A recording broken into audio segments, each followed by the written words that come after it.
Big up, everyone. Welcome to Beijing Reds TV. Welcome back for another match reaction show. So the Etihad yesterday, Liverpool won, Manchester City won. Stalemate again, boys. It seems to be the trend. It seems to be the trend at the Etihad. We can't seem to beat them there at all, at all, at all, at all, at all. Annoying. And we didn't play well, to boot. We didn't create enough chances to win that game. If we played at a 7 out of a 10, we would have beat City yesterday, in my opinion. But I feel we played at a 5 out of 10 as a team because we didn't really create a whole bunch of chances. We were just talking about that in the background there, Angel, that we ain't create a whole lot. We ain't look at the stats after. But anyway, we can chop up this game, man. How were the men saying? Were the men good or what? Yeah, we're good. I'm good. I'm just enjoying my Sunday and stuff, resting. Pops, you good? Cool, man. Sunday, fun day, boy. Had to run day, but I hear. Plenty going on as usual. Oh, yeah, of course. Sundays is Family Sunday, pretty hectic for all of you. You know what I mean? Yeah. I had to rush and get Sunday dinner on before you even jump on here. Pork shoulder in the oven, beef stew on your stove, rice done. That sounds good. I ain't gonna lie. Yeah, the salads and stuff can do after you stream them. Them is the easy part. The main part is getting the meat on in the oven and on the pot. You know what I mean? Yeah. But right. yeah, they eating good over there. 100% all the time, bro. All the time. Have to. Sunday, you go. You good on Sunday, buddy? Yeah, that's a Bajan thing, though, Angel. Sundays we've known for proper food. Like it has to be proper food. No junk nonsense is acceptable on a Sunday. It is not. I gotta change culture and stuff because that sounds good to me. Shit. Beijing Angel by name and by nature now. Come on, we gotta get you on this train. Yeah, definitely. Definitely. Yeah. I got so it looks like we can have a surprise guest, but I ain't gonna say it to the chat yet until I get it over to him. But yeah. Big up to everyone in the chat. There's 5 of us, 5 of you guys in the chat. Revenite, big up as always. Revenite. Revenite again, Darwin FC to put out any bad speak of on his name. People need to stop with the Darwin nonsense, man. They annoying the crap out of me. No, big up D as always. Brian as always. Big up my brother. Big up Revenite. Big up Dakota. Sunday cook up always. Big up Redbird. Big up Redbird. Look, Redbird. Angel, I ain't saying it. Look at what D posts. I don't know, man. You can't.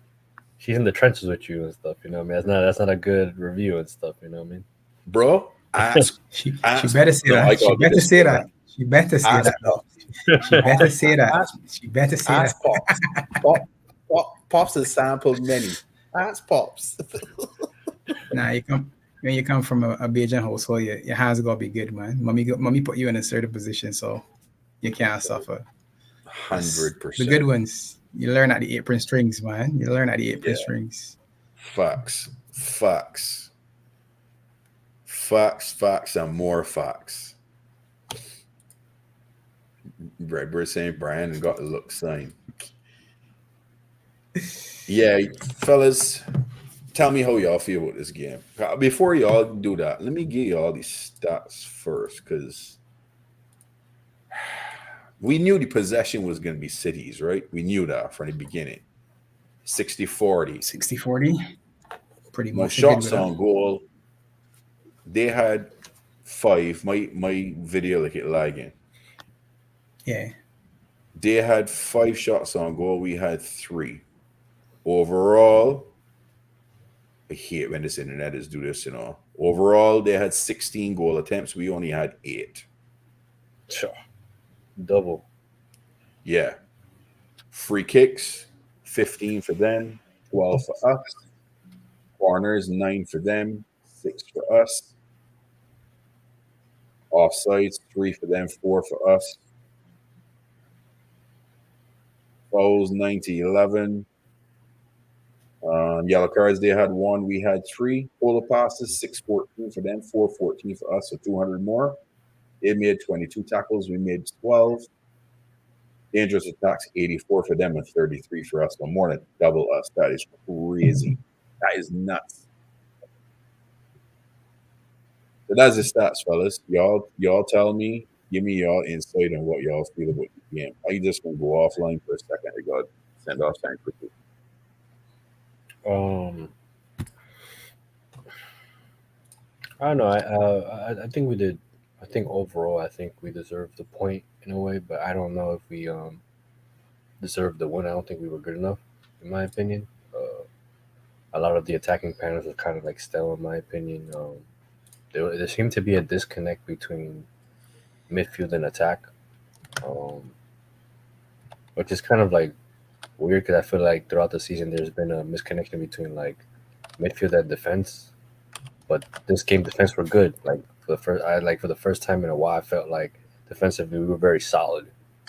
Obviously, there was a hiccup with the Allison goal, with probably the Allison mistake, and then the Sabazalai and the Trent mistake. We'll talk about that later. But I don't know. I felt like we played very reserved this game for some reason. Like we were like giving them too much respect, and we were playing a little bit reserved, in my opinion.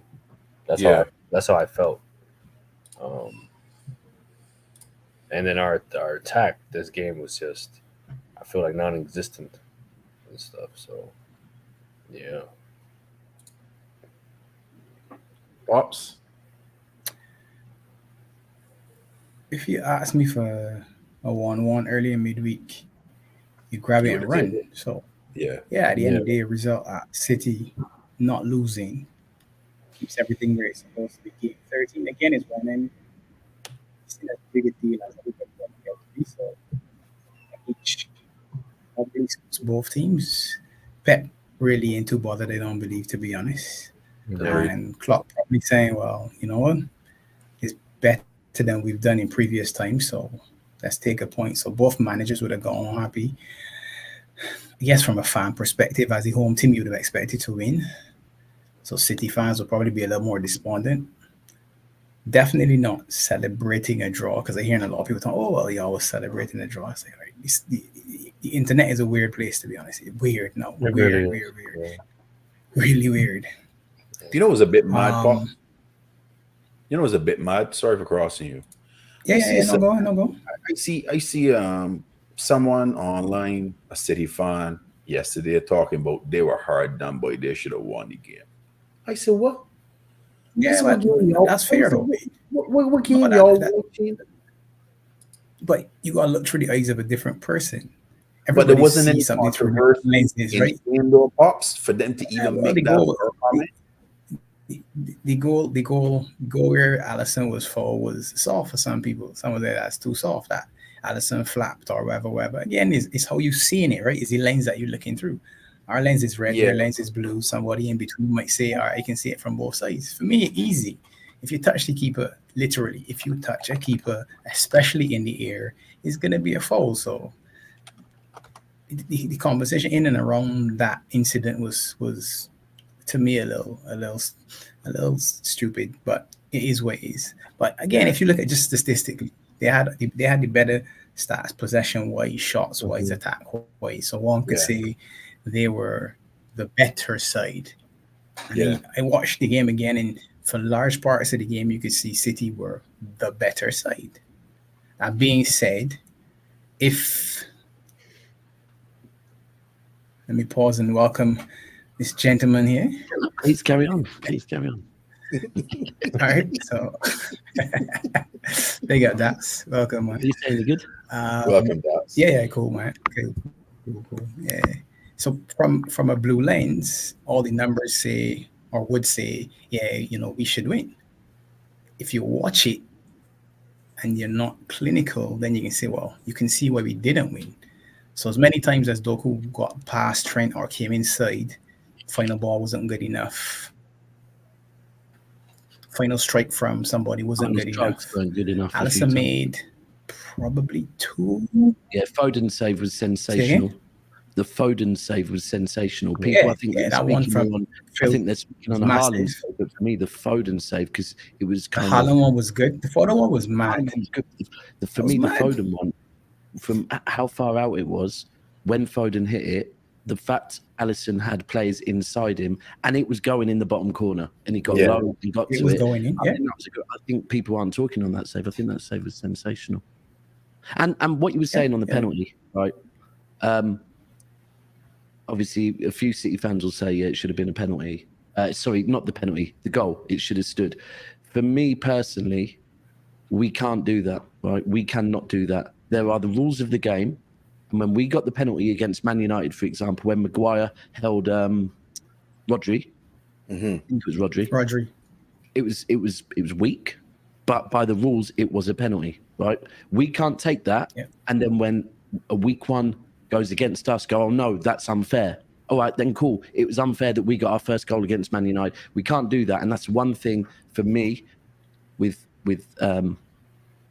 VAR, with referee rulings. I am swings and roundabouts. Anyone that says, oh, this team gets more, this team doesn't, I'm like, no, it's the same. It is kind of, it's annoying as a fan. Like today, I think the Villa-Tottenham game, 3 minutes for an offside decision. You don't get to see where the lines are drawn.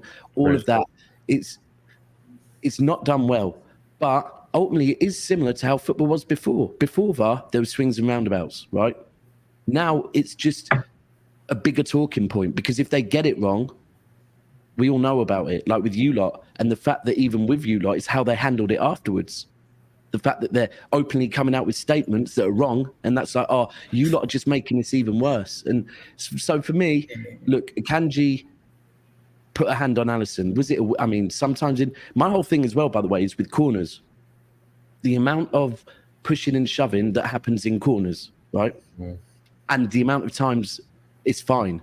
So is it fine or isn't it fine? Just tell us. If you're allowed to have a bit of contact when crosses come in, fine. If you're not, then if there is a push or a shove, but it's just inconsistent. I said this at the start of the season. It's fine until you touch the keeper. That's to me. It's fine until you touch the keeper. But Everybody else is fair game. You can do anything to anybody else. Maybe, but that's the your keeper, view on it. Never. I mean, that's just my view.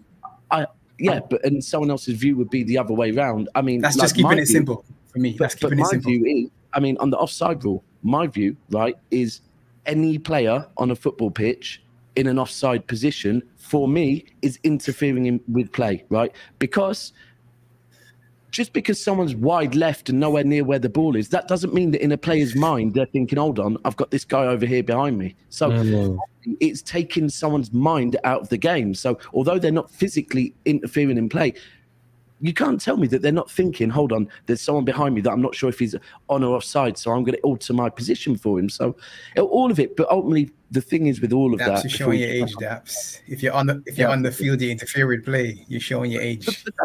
but even the other thing with the offside rule, I think it's too tight, and I actually personally think it should be in the favour of the striker. Yeah, when you're getting, if it's like my whole thing of if your arm's in front of the line or if any part of your body's in front of the line, I'm like, come on, man, this is getting too much. Like for me, but the other thing is at the start of the season, slightly forward.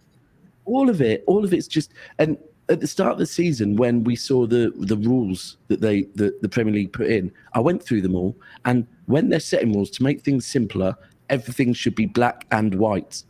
But once again, it was all down to interpretation. And then it's like, you ask a perfect question, you get a perfect answer, right? Computers work in binary, 0 and 1. You can't ask an automated system to work like that. So anyway, but as for the game, I wasn't there. Every year I have an annual day out with my mates. And so I was out drinking in London, couldn't even watch it. But then I've watched it by now. When Haaland went 1-0 up, I was obviously happy. But at 1-0 to Liverpool, I was always thinking, any minute, every time I'm refreshing my page, I'm waiting for something. And when you don't, you're spot on. When you don't take your chances, then It is what it is against a Liverpool team as well. Yeah, so I think we probably did have the better chances. Yeah. Alvarez had a good chance. Yeah. Foden's, Haaland had another one. There's a few chances, but look, this is it with Liverpool. We had more possession, but that's normal. Yeah. When Liverpool weren't coming there to win the battle of possession, they hit us on the counter, and that's what you do. That's what you're good at. And to be fair, that wasn't even the counter, but Trent, another great finish from him, sensational finish, hit it early. Doku did get the better of Trent, but we knew that. Do you know what? All I can ever say about Liverpool is, I know. Like when you played Newcastle, like the minute you get riled up, that's when shit happens for Liverpool. Like the minute, like with Arsenal last season, the minute Xhaka started riling up the crowd, you lot come in.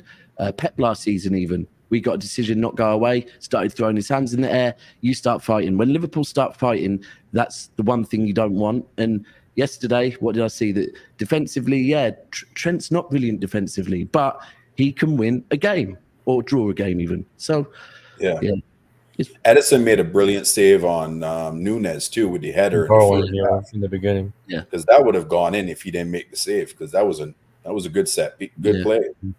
Do you know what? I think the weirdest thing I found. So when I got back late last night, Cass was like, "Everyone is asking for you in the comments. They want to cook you," and I was like, "What, for drawing with Liverpool? What is?"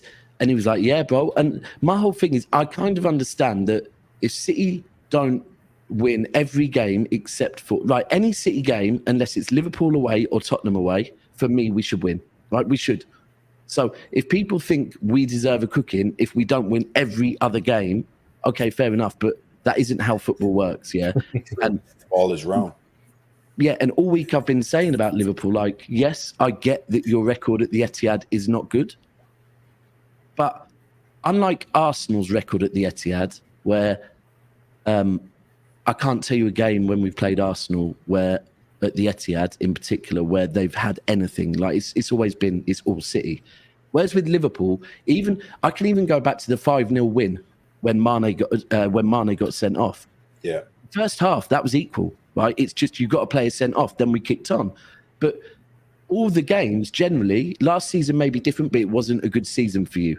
But generally, when City play Liverpool, even at the Etihad, it is a tight game with small margins, right? And yes, sometimes the scorelines might not look that way, but they're always tight games. So that's the way it was. And now the thing is, we have to go back to Anfield and potentially we'll see, but get 3 points at Anfield. So it's a big win. It's a big result for you. It's not the end of the day for us, but it's a big result for you because potentially you could get 4 points over City this season, which in a title race is a big deal. It's something Arsenal won't do. So I'm glad you mentioned that. So do you feel Liverpool actually in the title race with you guys? Yeah, I said in June when we went into the transfer window that next season I think it will be Liverpool and Arsenal, dependent on transfer windows. Arsenal started the transfer window really, really well. Everyone was hyping up how good a window they had. I think, with Rice, with Timber. But then for me, they dropped off their transfer window because Timber got injured. I felt they should have gone and got a replacement because he can play left, right, central. They didn't. They actually then loaned out Tierney, which I was like, that don't make sense. The fact that Partey I don't know what's going on with him, whether he's injured, whether ultimately there's bigger issues. I don't know what it is, but ultimately he's never really available. So then you're thinking, okay, so Rice is pretty much like a replacement for Partey. Xhaka's been replaced by Havertz. I'm not going to slander Havertz. I actually think Havertz is a squad player. That's fine, but he's doing what Xhaka did last season. He's not that guy. So then you're thinking, actually, and they brought in Raya for Ramsdale, which actually has then knocked Ramsdale's confidence when last season Ramsdale was in Team of the Year. So I don't think Arsenal did have that great a window. Whereas you lot, you didn't start, you started with McAllister, good signing, but then it went a bit slow. But actually, in hindsight, brought in Gravenberch, you brought in Szoboszlai, you brought in Endo, who, you know what, as the season goes on, coming on for the last 15, 20 minutes, might end up not being that bad a signing. I think you had a better window than them. So for me, I've thought it's going to be both of you from the start. But if there's one that I think is more likely to win it because you've done it before, it would be you lot, not them. Yeah, really don't. And I think yesterday proved it as well. You've just got to nip in the bud those Luton moments. But we've had a few this season as well. So yeah, the Luton one was crazy, Daps. And I went back and analyzed that game. My internet's going mad. If we hit 50% of those clear-cut chances that we had, we would have destroyed them, and then no one would be talking. yeah, You don't miss sitters like that in a game, and there was a few of them in that game. You know what I mean? There were. Yeah. So mind-blowing. But yeah, people just like getting on Liverpool. They always got stuff to say. I think I said probably within the first few weeks of the year that I thought of the season that I thought Liverpool would do a cup double. They'll win the Europa League, and I think they will at least win one of the other cups. I think you'll win the Carabao Cup because I look at who's in it now. I would expect you to win that, and I can't see why you wouldn't win. You have a strong chance to win the FA Cup just because you're one of the best teams in the Premier League. So, but now, you know, I feel like asking you if you're going to do the quad. No, but with League, and I think you've now got a really good run of games. Actually, Yeah, we do. yeah. We do. Yeah. We do. I think got the some only games tough at home. games we got coming up is United and Arsenal, right? Out of the bigger teams. United's not going to be a tough one. Okay. Oh no. I think- Yeah, I know. Where is it? I think the next game is Fulham, then it's Oh, Sheffield. Fulham, yeah. Fulham, I think Sheffield. United will Trafford, to be honest. Europa Something like midweek that. as well. Yeah. Let's see. No, I think I they're might- coming I mean, up well, United. isn't it? United. It's at One- Anfield. United's at Anfield. Oh yeah, United. Yeah, Yeah, that's the point. yeah, Yeah. I mean, United today, to be fair, they looked all right in the second half, but I think Everton in the first half, if they could finish their dinner, then they could have been 2 or 3 up, to be fair. I don't think United were that good today. I mean, the storyline says otherwise. Great goal from Garnacho, but, you know, it's still not. United fans will go, that's it, we're going to kick on now. Kobe's come in, and they didn't look that good. So Yeah. I think you'll batter them at Anfield. But yeah, as them all yesterday, season. They either win or they lose. yeah, that's it. That's why they are where they are, right? That's why they're actually their league position makes it look, because the difference is, Really you know, weird. you can look at ultimately if you look at the Invincibles season, and then you look at the number of points they had. Yes, they went invincible, but their point tally was not that good because No. it was enough to win the league, but they got a lot of draws. And that you can draw 3 games, or you could lose 2 games and win 1. You're on the same points. Yeah. So that's Your what position, United have been yeah. doing. To be fair, is that. But yeah, the game yesterday for me it is a strange narrative now that if City draw a game against Liverpool, then you know City are in the mud. But I would have wanted 3 points. Of course, I would have, because I think the psychological thing of beating you and you know, kind of knocking your confidence in a title race, that's a big deal to me. And of course, giving us an extra 2 points. But you know, and we know that where you are in November really doesn't matter.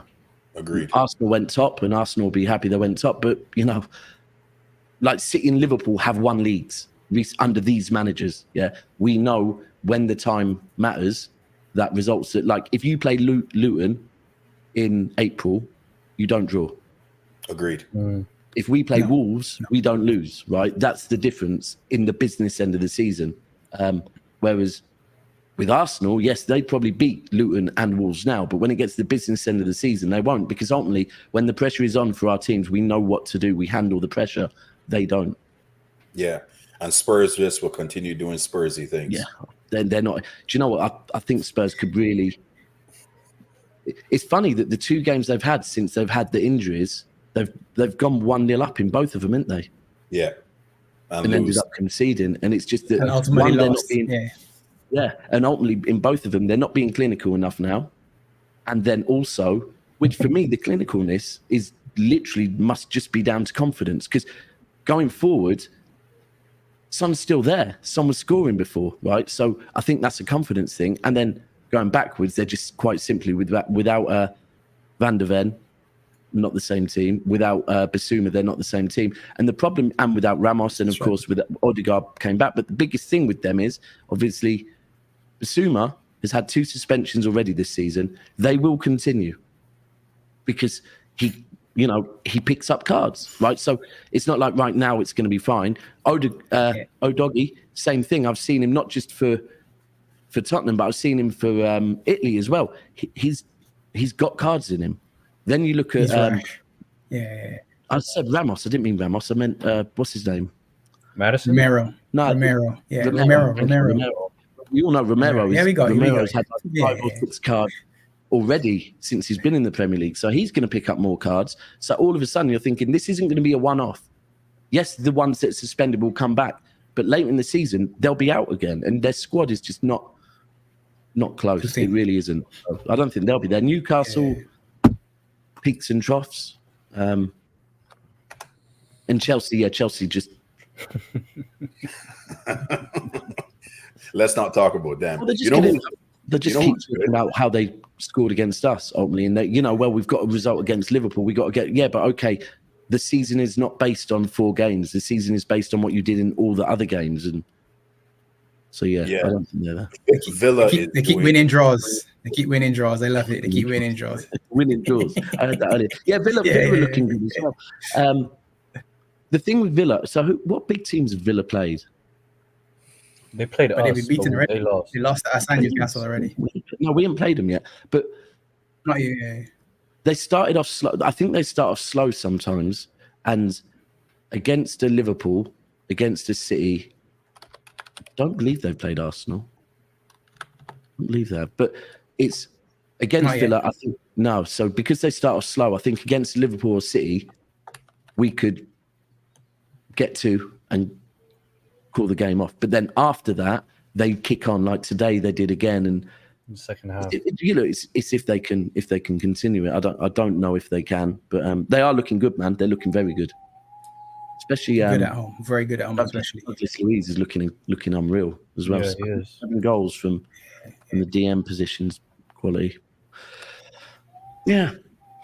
So I guess you lot are happy with the result yesterday, right? I'll take it. I wanted to win, but I'll take it. Yeah. To be honest. I think with Klopp as well, when you got your goal back, the fact that he brought McAllister off and Endo on made me think, yeah, you know what, he's happy with that. And for me at that point, I was looking at our bench and I wanted Grealish to start. Obviously, he was unwell, but I think this season for me, we're missing players because we are a system team. And last season, if you think about it, we had John Stones playing in defence but coming into midfield, then sitting next to Rodri. Then we'd have Kevin De Bruyne, Gundogan, and then also Grealish, who knows about the system and ball retention. Stone's been injured most of the season.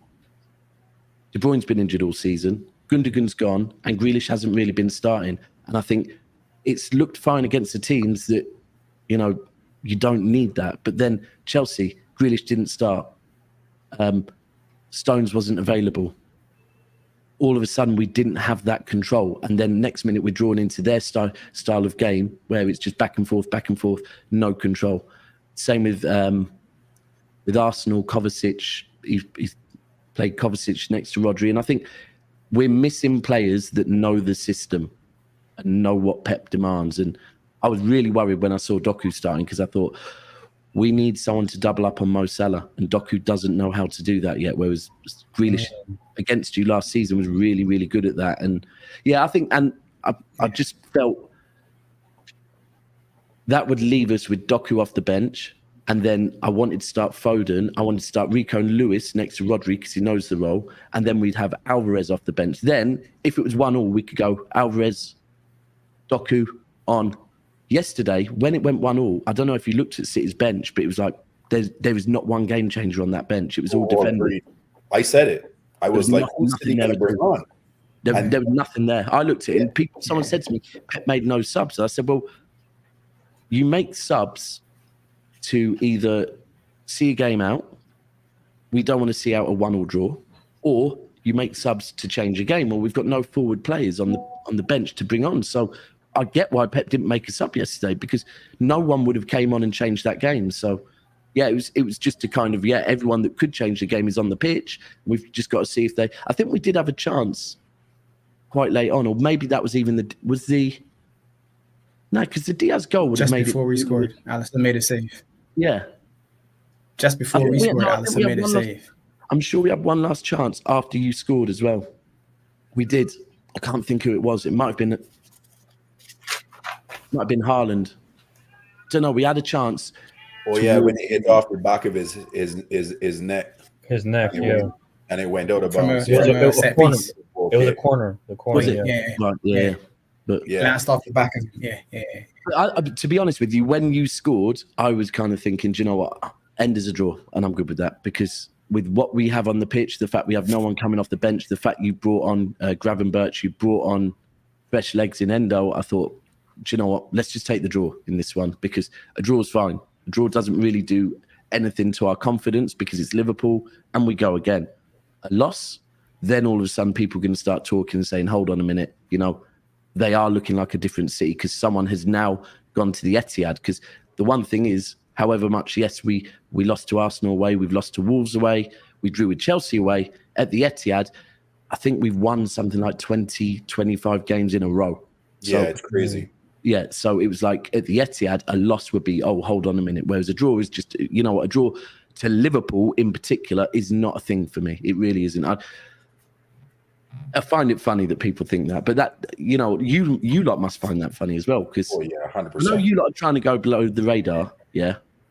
But to us, you're not going below the radar, right? Like to us, when someone walks into a house drunk and they're trying to make no noise because they don't want to wake up the family, yeah. So we're the family that know we're there, sat there waiting for you because we know you're going to creep in drunk. So you aren't creeping up on us. We know what you're doing. Yeah. So, whereas everyone else, I do think, are maybe still doubting Liverpool a bit much. And I don't get it, because Klopp is still the manager. You still have Alisson. You still have Van Dijk. You still have Trent. You still have Robertson. Misses not being spoke about enough for me, because top 5 Premier League left back all time, not being spoke about. You still got Salah. You still got a lot of the spine that has done it for you. So when people are like, oh, don't know if Liverpool are ready, well, why not? We've got players from our spine. So how could we be ready if you lot aren't ready? So yeah. People have been slating me, Daps, because I've said this season that your team doesn't look as deep at it as it typically would. Because City has been known to have deep teams year after year after year. And the loss of Gundogan and the other players that you've lost this last season and then the season before. You know what I mean? And no one's really been replaced those guys. And that's quality you guys have lost. People were saying, no, I'm being shameless. But no, I'm being honest. I mean, do you feel that you have as deep as a team as you normally have? So this deep thing with City is a myth, right? We often have one of the smallest squads in the Premier League. But what we do have usually is, whereas you'll look at a lot of teams and say they've got 11 or 12 of the same level, with City it is 15 or 16 of the same level, right? Exactly. And then a couple of youth players, right? Whereas, and I think that's the difference at the moment. And the fact that, Gundo's gone. Like I said, Gundogan's gone. De Bruyne is injured. Bernardo's been out for a little bit. The injuries, it's not being spoke about, and it's fine because it's not an excuse. We've spent money, you spent money. Any team that has money and spends money to have not good enough players is on the club. We should have gone and got players. So I think Núñez is going to take a bit longer than I think maybe some City fans thought to settle in. I think at the moment he just needs to do the basics. He's trying to do a bit too much and impress Pep too much. It's a good thing with Doku that Doku has come in and Pep spoke on how he listens, wants to learn, and is instantly picking things up. And from the start, yes, he likes to take a player on, but there's times where I've seen him stop, slow the game down, and just pass the ball back and think, I want to impress Pep with the fundamentals. I want to impress Pep by showing I can play the Manchester City system. Whereas at times with Nunes, I've thought, you want to impress by doing things that Pep probably won't be impressed by. They'll be like, why have you done that? That isn't what you do. Doku can do it, but in the right place. There's times and places for things.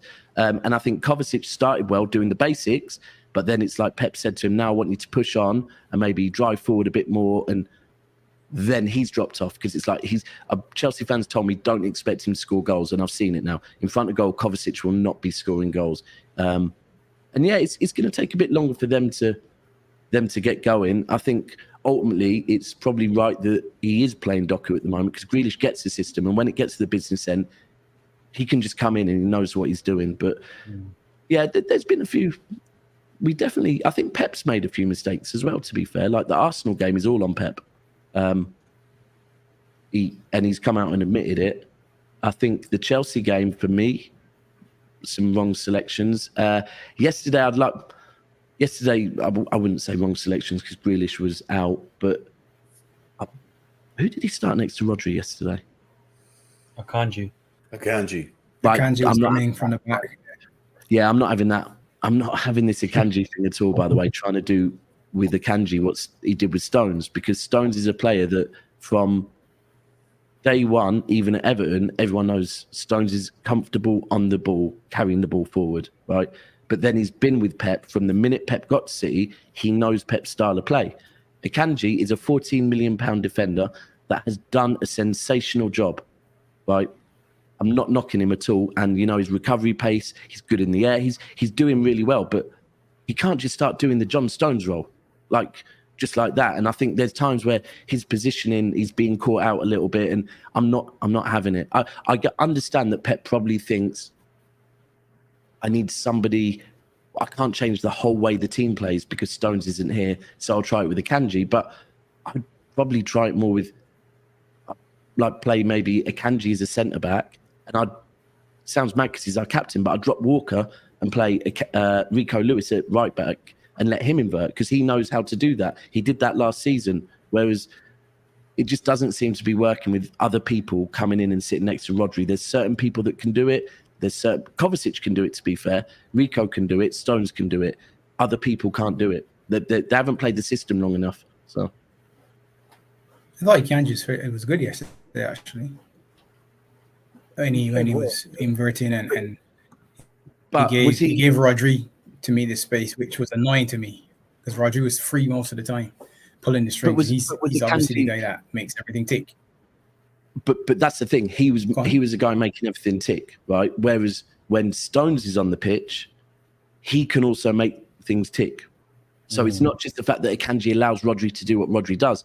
When Stones is there, Rodri and Stones knows when it's your time, when it's my time, and they can both do it. Like Akanji had a few moments still. Really? Which annoyed me, to be honest. He had a few. No, yeah, he did. He had a few moments. I was like, all right, he shouldn't be doing this. He shouldn't be doing this. No, I hear you. But that's you're saying. I don't think he's the quality. Not to disrespect him. Yeah, they did. I mean, it was odd. Yeah, I think your midfield maybe at the moment is, it's a rebuild. Your whole midfield is a rebuild. Curtis Jones, I think, is a great player. I think he's underrated, but I don't think I think he was off the ball yesterday a little bit. Held onto the ball a bit much at times. There's a bit of imbalance in our midfield, I think, currently. Yeah. Well, it's looked more balanced with Gravenberch in there, and it probably did yesterday when Gravenberch came on. Yeah. He seems to be. I think he could become. Maybe his signing might have gone a bit under the radar. That I think he's fitting in quicker than people thought, and that by the end of the season, people were really going to say, "Did you buy him or loan him?" By the way, no, we bought him. Yeah, we bought him. Yeah, we bought him. Yeah. I mean, look, he's always been a highly rated Klopp player. wanted him before he went to Bayern, actually. Yeah. Right, and look, Bayern, sometimes players do go to Bayern and it doesn't work out for them. Players go to clubs and it doesn't work out for them, and they have to move on. And I think that might be something with Gravenberch that I think he might end up. I know everyone loves Szoboszlai. I think by the end of the season it might be Gravenberch. If you watch, if you watch the game, I think Szoboszlai will probably end with higher GA than Gravenberch, but I think Gravenberch will probably have a bigger influence in a lot of your games with just the control that he gives you. Okay. Interesting. Yeah, I would like that. I think Sabazalai's class, though. I think he's just gonna. This is just his first year. He's gonna get better. Yeah, especially under Klopp. I think that's the thing with all your midfielders, though. That I think you get a good midfielder, and Klopp can turn them into an even better midfielder. For me, that's what he's done. You know, he took what's his name? Guy that played for Newcastle when Alvin. Genie. Probably for me, your most underrated player. Genie. Unbelievable player. Yeah.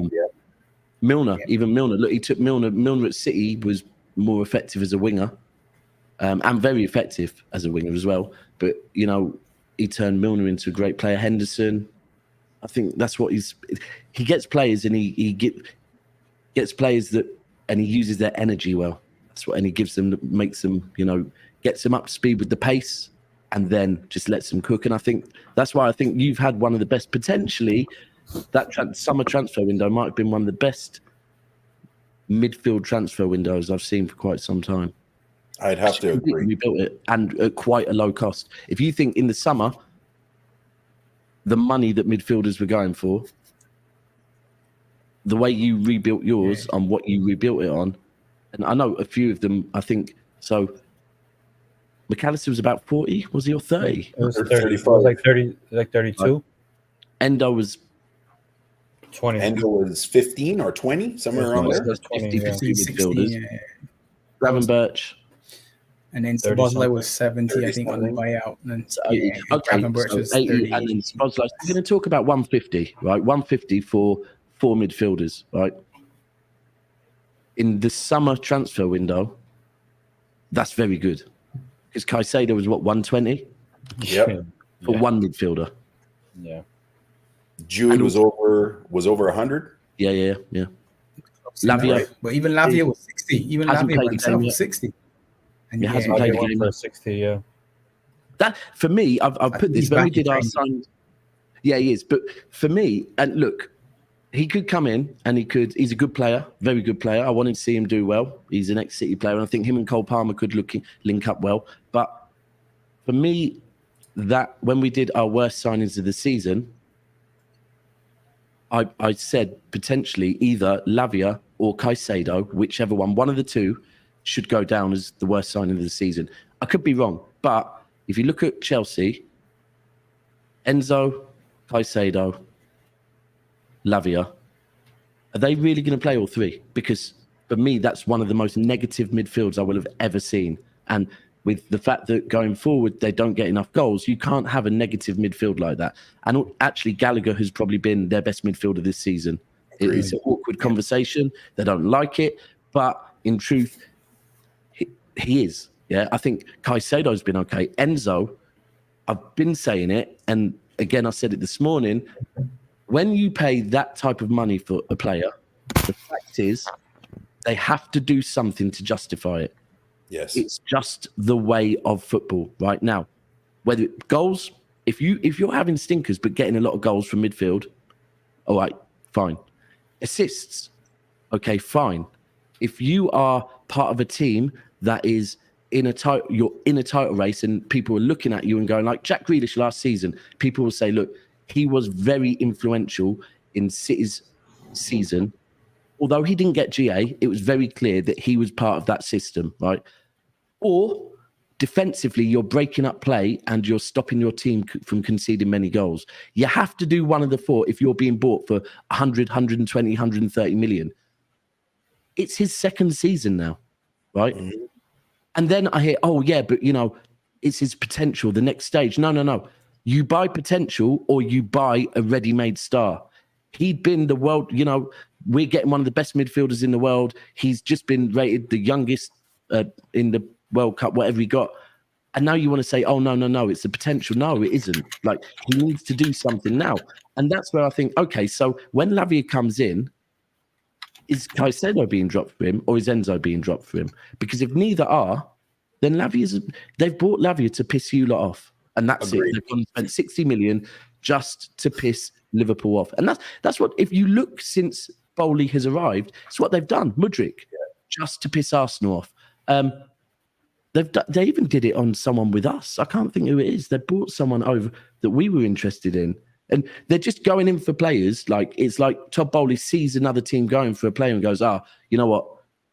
Let's go and get him. And then when they start being outbidded, they turn into spoilt little kids. And ultimately, like the Caicedo thing, because they go outbid on that, they go, well, fine, we're going to have him. And now we're going to go and show you how powerful I am by getting Lavia as well. Well, okay, fine, but you're ruining a football player's career potentially. Whereas if Lavia would have gone to you, I mean, imagine you lot with Lavia, by the way. I know. That's bad on his part. Either one. It is bad on his part as well, to be fair. It is bad on his part, yeah. 100%. And they took Cole Palmer from you. Yeah, well, I mean, that one, I didn't want it out, to be honest, right? Yeah, that was it. I wanted to keep Cole Palmer, but I kind of, so my friends I go to games with are from the same estate as him, and they're used to roll with him, as in they still get tickets off of him, or well, they won't anymore, but used to. And when we were in Madrid in April, they told me Cole Palmer wants out. He wants to move to Dortmund. He wanted to move to Germany, and it was a part of one, him and Pep have never really seen eye to eye, and two, that he wanted out of Manchester because he's from the estate, and he said he needs to get his head down and get focused because he's kind of influenced by his mates a little bit. So he wanted out, and he said, I think after the Community Shield, when they got asked about will you stay or go, he said, look, I want to stay, but it's all about game time, and I need to see what players are being brought in. The minute we brought in Doku, I knew, well, he's going to go now because we've just gone and bought. Mahrez is gone. He's thinking, this is my time. Now we've brought in Doku. But actually, I think he's developed as a player because at City, I only ever really saw him as an attacking midfielder or a winger on the right. But what I've seen is that he can do what Foden does as far as, he's technically not as good as Foden. There's very few that are, right? However, his dropping deep, picking up the ball, making the right decisions of when to go on a run, when to pass, when to shoot is actually of a very high level. And I've seen that he could drop back into an 8 role and do a very good role as an 8 role. And they might do that with Nkunku coming back. You never know. But so I'm sad to see him go, but it wasn't they didn't come in and throw mad money at him. It was 45 million that now, if you're looking at the rest of their attacking players, that's a steal because, how much they pay for Mudryk? Close to 100 million. 90. I think it was close to 100. 90 million pounds, 100 million euro. You look at Chelsea, I've said this before, when you look at their team, right, and you think going forward, they look at Cole Palmer as being their creative spark. At times they look at maybe Gallagher can create something. One was 45 million, the other was an academy player. So where they spent, I get they spent the money on Nkunku, but apart from that, they've spent their money so badly going forward in particular. Like that should be where you spend most of your money is going forward. And you look at them. I mean, Sterling's back. He's looking good now. That free kick yesterday for Sterling was crazy. Didn't know he could do that. It's brilliant. Yeah, it was brilliant. Yeah. He seems to be back. Just doing what Sterling does, confidence play, got a bit of confidence. Now all of a sudden he's cooking again. So, which is good. I'm not going to lie. I think if he keeps going like that, then Rashford could have a problem with the England squad next summer because look, Sterling used to be Southgate's favourite. So if Sterling keeps performing the way he is and Rashford keeps performing the way he is, that is a conversation for me because apart from when Rashford's scoring, he offers nothing. So. Yeah, I don't think Southgate will drop him though. He'll still take him. He might also have to take Sterling. It'd probably be Grealish that ended up holding it. To be fair, because he's not a fan of him, is he? So, but I think Sterling's in good form, very good form. Yeah. Man, Daps, I appreciate the insight, man. I know you said you can only jump on for a short bit. But until I'm here, then I just start talking, don't I? I won't fucking stop. Quick question, Daps, before you jump off. January, what are you looking at? Anybody? I can't see us looking. We don't really like the January transfer window, especially under Pep. I can't really think of. Who have we got in January? We got Laporte in January. Did we get anyone last summer? I don't think we got anyone last January, did we? Last summer, no. No, Nah, last you January, moved no. Cancelo, You right? No one. You got rid of You Cancelo got- during didn't Yeah, you we guys- January, got right? Cancelo, brought no one in. Yeah. got Jesus in January as well, right? Did you guys grab Jesus in January as well? Well, we got Jesus. Actually, we got Jesus in the summer before, but it was one of them ones with because of the way the South American leagues are. We let him play till there. Yeah, that I mean that. Yeah. That was it. I'm trying to think of any others. I know back in the day, like we got Zeko in January. That was a good signing, but I can't see it. For me, look, I'd like Paqueta, but I would only want Paqueta if those cases are fully done and dusted. And I think the club are the same. The fact that when we wanted him in the summer, the minute they saw something, they pulled straight out because ultimately we've got charges hanging over us, right? We've seen from the international break, we have more than enough scandal to last a lifetime. We don't need betting charges as well, right? We've even the Mendy one went under the fact that Mendy's come for money, which to be fair to him, he probably should get because he's been found innocent. So we've got more than enough scandal, and I think the club have probably looked at it and gone, nah. We're wait, and what I've heard is the club are watching it very closely, but they need it wrapped up, like not this put under the carpet and it might come back. It needs to be wrapped up, innocent. Everyone knows he's innocent, and people think it's gone away. It hasn't. For whatever reason, Paqueta's still facing something. I'd love him because I think he would come in and probably hit the ground running because I don't think Nunes, like I said, I think Nunes is not going to be ready this season. And look, De Bruyne comes back, stays fit, Stones stays fit. All of a sudden, we don't need anyone. But we know in title races, that's it. Yeah.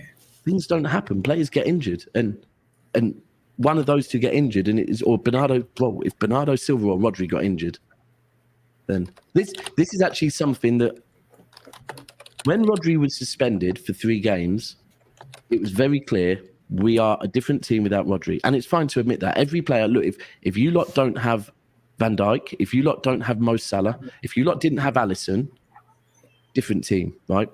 So it's fine that one of our players is that good that we look like a different team without him. But we were lucky that was a suspension, and generally he doesn't get suspended much. However, it should be a kind of warning light that Rodri's been at City for four seasons. He's barely been injured and he's played a lot of games.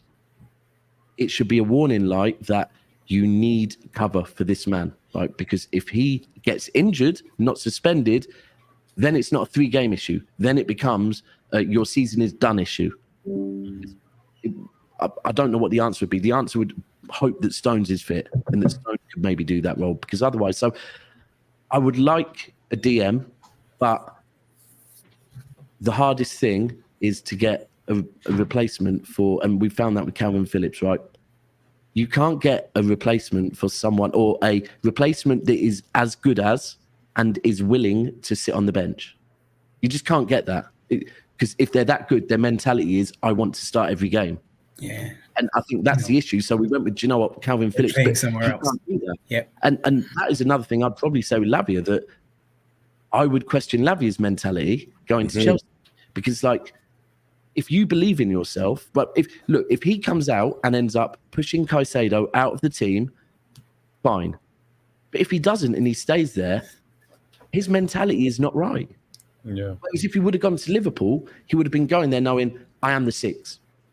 I am starting every game, right? Yeah. And I always think that with players, when players pick to go to clubs that they're not going to start at, I think, and Pep goes by that. When Ferran Torres walked into the City dressing room or office and said, I want to go to Barcelona, okay, no problem. If that's your mentality, because at the time Barcelona in the mud, that you want to go to a team like that, no problem, because you probably don't suit this team. Yeah. And so I think that Rodri thing concerns me a lot. I could say I want this or I want that. Another winger would be great. Leroy Sané coming back would be lovely. Great story.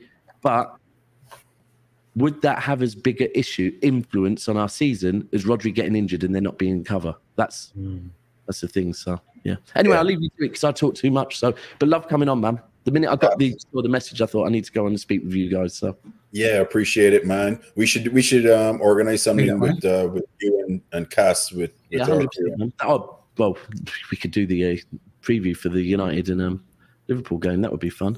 Yeah, that would be cool. That would be good. That would be good. Let's organize that. We'll talk I'll about speak to him when offline. he's back. Yeah, but Yeah. thanks for having me, man. Appreciate it, Dax. Have a good Christmas if I don't speak to you before as well. By the Big way. up, Yeah, for Dax, sure. man. Same with you, bro. Big up to the family. Cheers. Take care. Same All right. to you. Peace. Cheers. Yeah, great conversation with Daps. Something different for a reaction show. I didn't even want to do the ratings, to be honest. I just love that, to be honest. I need to be negative, so we have to do the rating. We do it, you angel. We can do them tomorrow with the roundup show if you want. Yeah. Yeah, we can do it. I gotta go and finish cooking. For real. Been on. Big up the chat. Mary. Mary, big up. See big your up to household is everyone. fun again. Fun and games. Stay tuned tomorrow night, week 14 review show. We'll do a quick player ratings on our squad tomorrow when Rasta Crabin's back as well. Mr. Crowd would be in the And house Angel too. could be negative. It's Sunday, so I'm not going to allow him to be negative on an important day like Sunday for me. Oh yeah, Jared, I like this post. Road to 50K subscribe. Yeah, make sure subscribe. Tell a friend to tell a friend. We will see you all back Come on, tomorrow. use the burners. Use the burners.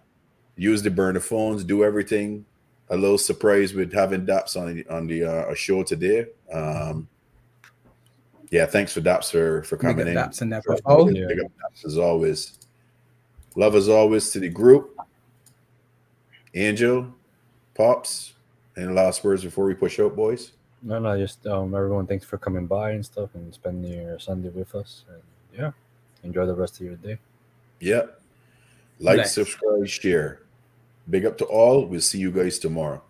We out. Peace. Peace. let's stay on.